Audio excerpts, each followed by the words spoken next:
دنیا اعلیٰ حضرت نے کتاب لکھی ہے الامن والاولا، اس میں آپ فرماتے ہیں جو حضور کی پناہ میں آ جاتا ہے نا وہ بچ جاتا ہے۔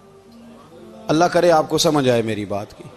جو حضور کی پناہ میں آ جاتا ہے وہ جو دنیا دار رہتا ہے، مالدار رہتا ہے، حضور کی پناہ میں نہیں آتا وہ بے سکون رہتا ہے۔ فرماتے ہیں یہاں دنیا میں بھی حضور کی پناہ میں آ جاؤ، آج لے ان کی پناہ۔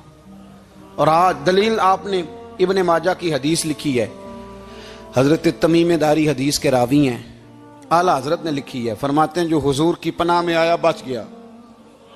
دلیل دیتے ہیں، فرمایا انسان جانور بھی آتے تھے تو بچ جاتے تھے۔ حضرت تمیم داری رضی اللہ تعالیٰ عنہ فرماتے ہیں کہ ہم کھڑے تھے، ایک اونٹ دوڑتا ہوا آیا، نبی کریم صلی اللہ علیہ وسلم کے پہلے اس نے قدموں پہ سجدے کیے۔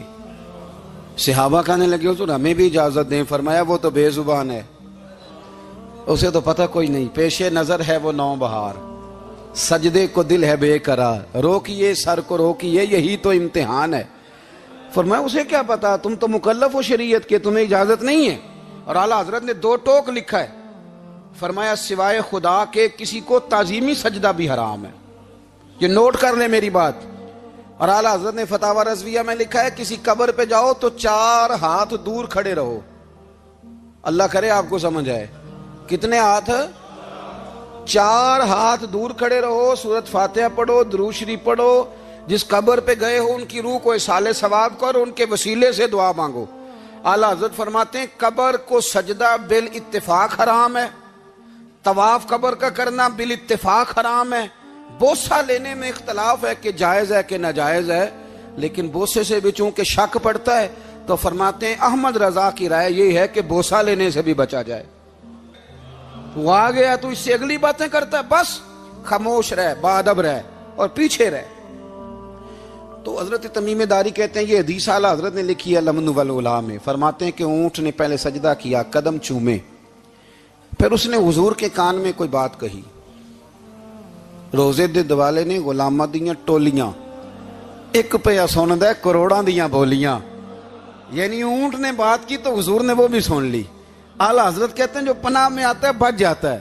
کہتے ہیں رسول کریم نے نا اونٹ کی پشت پہ ہاتھ پھیرا اور اللہ کے محبوب فرمانے لگے فکر نہ کر، اب تو آ گیا ہے نا تو جیسے تو کہے گا ویسے ہی ہو جائے گا، جیسے تو کہے گا ویسے ہی۔ ابن ماجہ میں موجود ہے، پر میں چونکہ فاضل بریلوی رحمۃ اللہ علیہ کی کتاب سے پیش کر رہا ہوں الامن والاولا سے، تو میں اسی انداز میں پیش کر رہا ہوں جس انداز میں وہاں ہے۔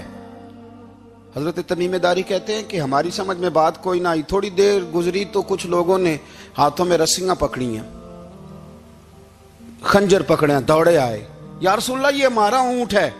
حضرت تمیم داری کہتے ہیں میں نے دیکھا کہ جب وہ آ گئے نا خنجر لے کے تو اونٹ حضور کے پیچھے چھپ گیا۔ آج لے ان کی پناہ، آج مدد مانگ ان سے، وہ حضور کے پیچھے چھپ گیا۔ تو کہتے ہیں کہ نبی کریم صلی اللہ تعالی علیہ وسلم نے فرمایا کیا مسئلہ ہے بھائی؟ یا رسول اللہ ہمارا اونٹ ہے، ذبح کرنے لگے تھے دوڑ آیا ہے۔ تو حضور فرمانے لگے وہ تو تمہاری شکایت کر رہا ہے۔ وہ کہتا ہے یا رسول اللہ میں نے برسوں ان کی نوکری کی، برسوں میں نے بڑی نوکری کی۔ صحیح کہتا ہے یا رسول اللہ؟ ٹھیک کہتا ہے حضور، اب بوڑھا ہو گیا ہوں، تھوڑا زیادہ بوجھ نہیں اٹھا سکتا، تو مجھے ذبح کر کے کھانا چاہتے ہیں، میں مرنا نہیں چاہتا۔ نبی کریم فرمانے لگے اچھے لوگ یہ صلہ دیتے ہیں؟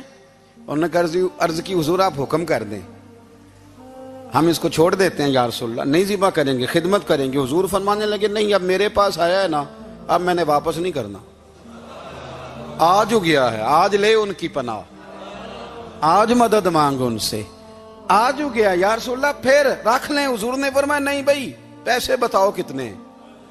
یا رسول اللہ نہیں کچھ نہیں۔ نبی کریم علیہ السلام نے فرمایا نہیں بتاؤ کتنے، بتاؤ کتنے؟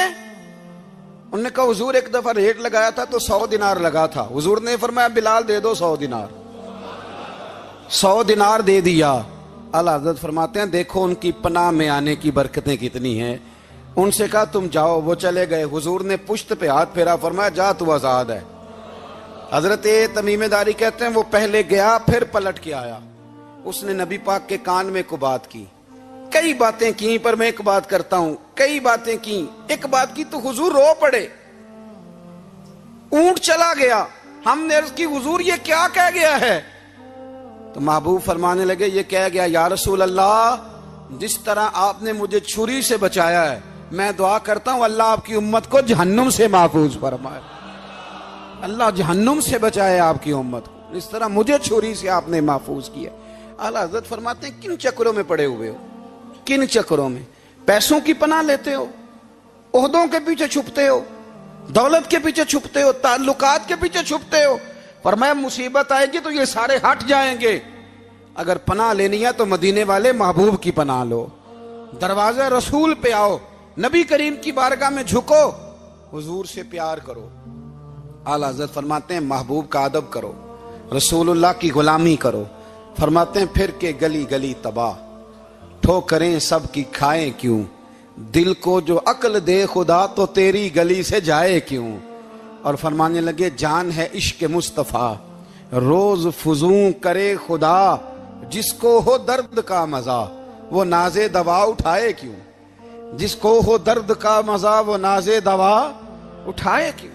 انہوں نے محبوب کریم کی محبت کا پیغام دیا، صحابہ کی محبت کا، بولیے، صحابہ کی محبت کا پوری کتاب لکھی حضرت صدیق اکبر جناب عمر کے فضائل پر۔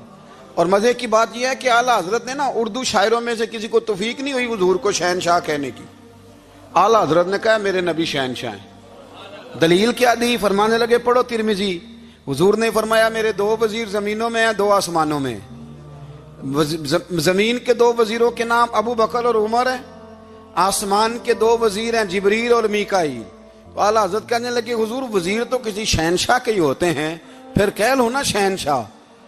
تو پھر فرمانے لگے حاجیو آؤ شہنشاہ کا روضہ دیکھو، حاجیو آؤ شہنشاہ کا روضہ دیکھو، کعبہ تو دیکھ چکے اب کعبے کا بھی کعبہ دیکھو، کعبہ تو دیکھ چکے اب کعبے کا بھی، غور سے سن تو رضا کعبے سے بھی آتی ہے صدا، میری آنکھوں سے میرے پیارے کا روضہ دیکھو۔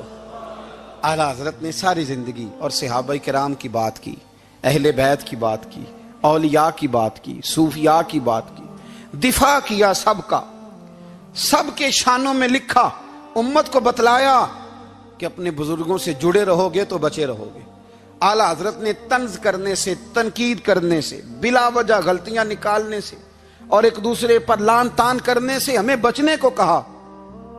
اعلیٰ حضرت فرماتے ہیں کوئی علم اگر آ جائے نا تو اس کا معنی یہ نہیں کہ سب کو جاہل سمجھ لینا چاہیے۔ سمجھ آ رہی ہے میری بات کی؟ ہم جس شعبے میں بھی ہوتے ہیں نا سامنے والے کو ان پڑھ ہی سمجھتے ہیں۔ مولویوں کے بارے میں بعض لوگوں کا خیال ہے کہ یہ پتہ نہیں کون سی مخلوق ہے، ان کو کیا پتا دنیا داری کا۔ میں صحیح کہہ رہا ہوں۔ اسی طرح جو میرے شعبے سے تعلق رکھنے والے لوگ ہیں وہ کہتے ہیں شاید سارے تاجر 2 نمبر طریقے سے ہی مال کماتے ہیں۔ یہ ہو نہیں سکتا، ایسا ہو نہیں سکتا۔ ہمیں نا دوسروں کی اہمیت کی خبر رکھنی چاہیے، ہم ایک دوسرے سے پیار، ہم طنز کرتے ہیں، تنقید کرتے ہیں۔ فاضل بریلوی منع کرتے تھے، آپ فرماتے ہیں یہ طریقہ درست، ہم جب غلطیاں نکالنے پہ جاتے ہیں تو معاذ اللہ اتنا اوپر بن جاتے ہیں کہ معاذ اللہ ثم معاذ اللہ اللہ رسول تک پہنچ جاتے ہیں۔ اعلیٰ حضرت کے زمانے میں ایک شخص نے کہہ دیا نبی پاک کا خیال آئے تو نماز ٹوٹ جاتی ہے۔ عقل ہے نا جی، جہاں مرضی لے جاؤ۔ وہ کہنے لگا جی میں نے خالص اللہ کے لیے پڑھنی ہے نا فلسفہ عجیب، نبی پاک کا خیال آئے تو نماز۔ اعلیٰ حضرت فرمانے لگے تو بڑا ہی پاگل ہے، جب تو کہے گا السلام علیکہ ایھا النبی خیال آئے گا کہ نہیں؟ فرمانے لگے تو بڑا ہی نادان ہے، جب تو کہے گا اللہم صلی علی محمد وعلی خیال آیا کہ نہیں آیا؟ فرمانے لگے تو نبی پاک کی بات کرتا ہے، نماز میں تو ابا اماں کا بھی خیال آتا ہے، ربنا اغفر لی والی والدیہ۔ فرمانے لگے ربے کے خیال سے نہیں ٹوٹتی تو مدینے والے کے خیال سے کیسے ٹوٹ گئی؟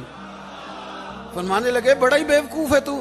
اعلیٰ حضرت فرمانے لگے تو کہتا ہے حضور کا خیال آئے تو ٹوٹ جاتی ہے؟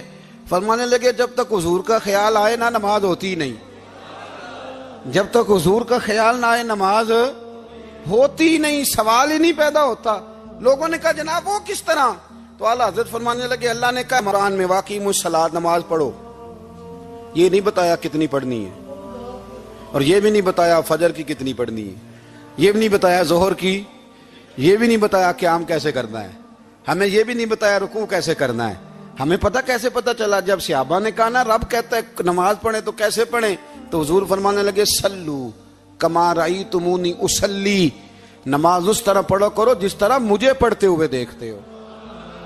تو کہا یہ تو کیسی عجیب بات کر رہا ہے کہ نبی کریم صلی اللہ علیہ وسلم کا خیال آئے. اور پھر بڑی مزیدار بات, ایک شخص نے اعلیٰ حضرت سے آ کے نا, اس زمانے میں نا ایک آریہ مذہب ہوتا تھا, اب اللہ کا شکر ہے وہ کوئی نہیں, اب ویسے جو بڑے نئے نئے مذہب نکل آئے ہیں, جو آدمی جتنا پڑھ جاتا ہے معاذ اللہ وہ ایک نئی بات ہی شروع کر دیتا ہے, اور جو انوکھی بات کرے اس کے پیچھے رش بھی زیادہ ہو جاتا ہے. سٹائل ذرا ہٹ کے ہو نا جی تو ذرا ماحول جلدی بن جاتا ہے. تو وہ آریہ مذہب تھا, تو وہ ایک آریہ آ گیا اعلیٰ حضرت کے پاس آ کے کہنے لگا کہ فرض کی اہمیت زیادہ ہے کہ سنت کی؟ تو اعلیٰ حضرت فرمانے لگے بھئی اہمیت تو فرض کی زیادہ ہے. تو کہنے لگے آپ کا وضو تو پھر سنت سے شروع ہوتا ہے. وضو میں پہلا فرض ہے منہ دھونا, اور آپ سب سے پہلے ہاتھ دھوتے ہیں, یہ بھی سنت. ناک میں پانی ڈالنا یہ بھی, کلی کرنا یہ بھی. میری بات کی سمجھ آ رہی ہے؟